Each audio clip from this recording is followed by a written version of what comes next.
Hi, I'm Grace, and I'm sorry I can't be at the presentations today, but here is my presentation on my teaching philosophy and my website I created. So here I just have my little introduction. I'm a teacher, educator, supporter, and facilitator of learning, and those are all a big part of my identity and a way I would describe myself as being more than a teacher, but also a support system and a facilitator for students to have agency in their own learning. If you come down here, I have a little bit about myself, my teaching philosophy. There's a TED Talk by Azul Terrones, and he asks students the question, what makes a good teacher great? So here are each little part of my philosophy is framed by the responses the students gave, and then kind of my take on how I see myself as a teacher using these as a guideline. So a great teacher is chill, a great teacher isn't a teacher, a great teacher understands that students have a life outside of school, great teacher sings. So this is just all my little take on how I apply that every day in my classroom. Then down here, I have how teachers reflect on their practice, standard 4, and we're reflecting every single second, minute, hour, transition, lunchtime, day, week, unit, semester, and year, if not more. So constantly and consistently analyzing this learning helps us grow professionally and create new goals that in turn make us more effective and create a wonderful environment for students to learn in. So here I have some subcategories of just analyzing student learning and applying what is learned to improve teaching practice, linking professional growth to professional goals, functioning effectively in a complex dynamic environment, and professionalism. So here we can go to standard 1. And standard 1 is teachers demonstrate mastery of and pedagogical expertise in the content they teach. So here I have a video of myself showing students about how to drink mate, which is a drink in Argentina. We were spending time learning about Argentina for International Day, and but instead of learning about it, I really wanted them to figure out some of the most important parts of how Argentina feels and looks and tastes. So we here, I really wanted to illustrate that this subcategory of knowledge of content, central concepts, tools of inquiry, and structures appropriate for their specialty uses a variety of inquiry methods to explore new ideas and theories. Because here I'm not just telling them, okay, this is this drink mate and here's how you drink it, but we asked questions of what we thought it was at first using our schema and some thinking strategies. And then we watched a video and we took out the things that they told us on how to drink it. And but it was all student oriented, and they got to do the learning rather than me telling them. Down here, I wanted to include some project-based learning we had been doing on extreme weather to show how my lessons reflect the interconnectedness of content area and disciplines. So as you can see here, there was a literacy aspect. Students wrote a 3-paragraph paper about their extreme weather that they chose. They also then did a little engineering project where they got to build a model of their weather. So this is actually a hurricane that a student designed using recycled materials. And that also just gave all of these different entry points, made it very accessible for different types of learners. Moving on to our drama that we did, we had kind of a a press conference, and there was a panel of weather. So they were like, "Hi, my name is Miss Hurricane."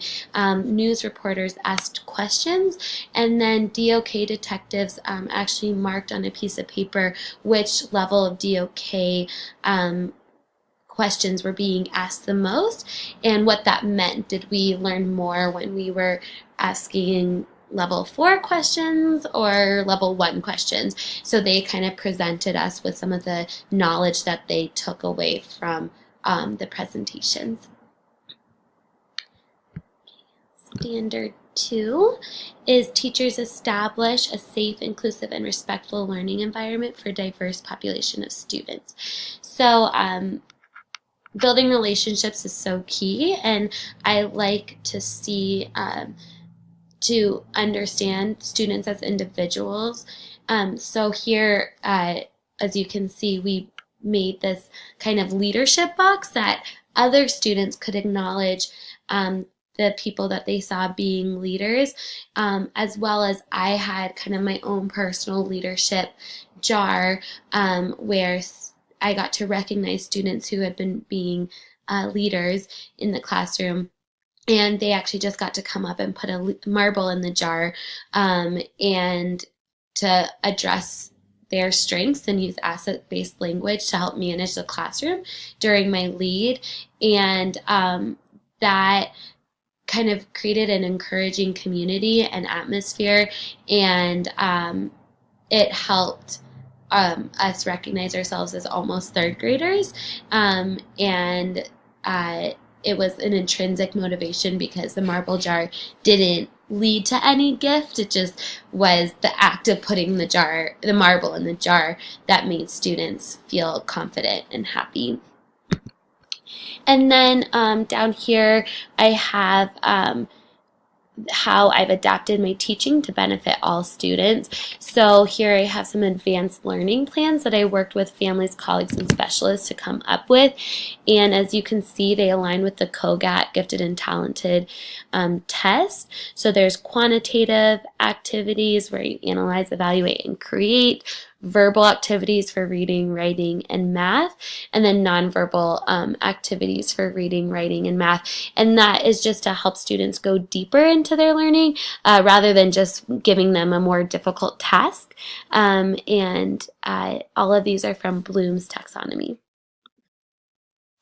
On standard 3, it's teachers plan and deliver effective instruction and create an environment that facilitates learning for their students. So here you can see a learning target that I have.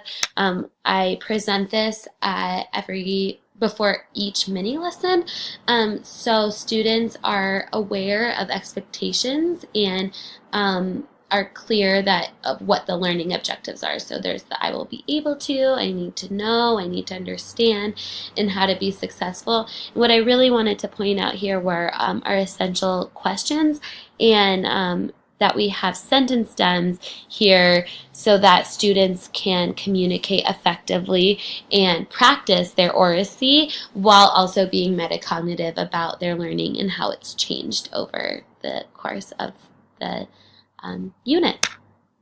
And down here, this is some math check-ins that I've used to help me determine the direction and level of curriculum and instruction that I need to do on a weekly, daily basis. So these are check-ins for math. They're in English and Spanish. I work in a dual language school, so 50% of my kids are native Spanish speakers. So I wanted to make sure that I was actually testing their math knowledge and not making it into a language test. And since there were word problems, I wanted there to be Spanish on it.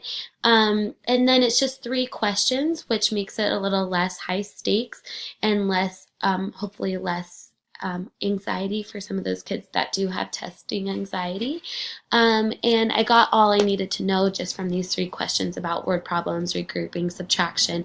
And then I was able to build my groups from those, my math groups for centers from this knowledge. And then I also was able to create kind of some groups while we were moving on to our time unit, that it could still continue doing some subtraction skills with different groups and depending on what they needed. Last but not least, we have Standard 5, which is that teachers demonstrate leadership skills and collaborative spirit. And school spirit is one of my favorite things. It always has been. I've been on student council from 6th grade to my senior year of college. So it's been kind of a straight run of that. I love advocating for my school and for the students in it and families too, and partnering with all of those people to create great events that create memories for everybody. So this year, I was on the committee. I volunteered to be on a committee to help get donations for our tamale throwdown that we had, which is our main fundraiser. And we got donations from 6 restaurants, 10 families, and worked with parent volunteers to organize the actual serving and cutting of the tamales and making sure that everything ran smoothly, which it did on Cinco de Mayo. So, and then last but not least, I have just kind of demonstrating leadership and collaborative spirit in the cohort. I always like helping out, being a listening ear. I've also attended many Q&A sessions for incoming or for potential residents who were looking at the program. And I also spoke on the panel at the resident for the incoming resident cohort in April. So I'm the type of person that likes to bring and energize spirit and promote whatever program or school or activity I'm doing. And finally, I just have a little bit more about me, about how I'm so excited to be really starting my dream of teaching, and just my resume and cover letter. I hope you enjoyed. Thank you so much.